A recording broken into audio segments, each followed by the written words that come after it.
Hello po sa inyong lahat. Celebrity Chika Time po muna tayo at may inihanda po akong chika para sa inyo. Tara po't magchikahan na po tayo.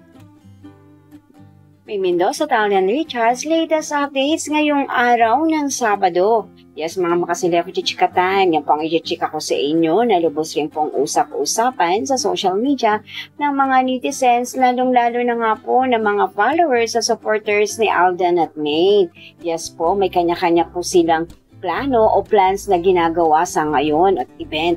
Bago po tayo dumako riyan, ay nais ko po munang batiin mga timbahay, team abroad at mga seniors natin dyan. Shout out po sa inyong lahat at happy Saturday po.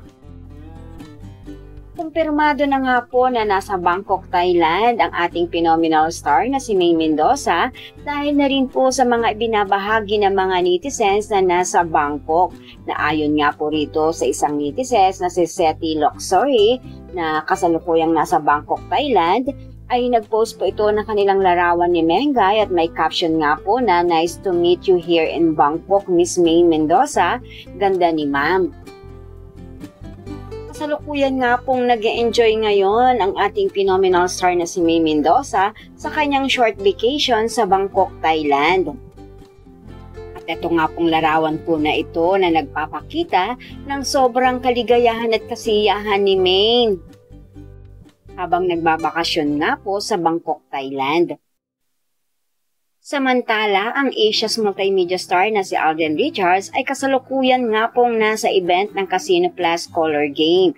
Yes po, kung inyo pong pupuntahan at papasyalan at sisilipin ang Facebook page ng Casino Plus, ay live na live po doon ang ating Asia's multimedia star bilang host at bilang ambassador ng Casino Plus Philippines. Ayan, at super gwapo nga po ng ating Asia's multimedia star sa kanyang OOTD na lalo pong naging stunning ang kanyang kagwapuhan. Yan po ang aking chika updates for today. Salamat po sa inyong panunood. Huwag po kalimutang mag-subscribe. Pwede po mag-comment sa ibaba. Basta't wag lamang po harsh o nakakasakit sa isa't isa. Salamat po muli. Spread love, not hate.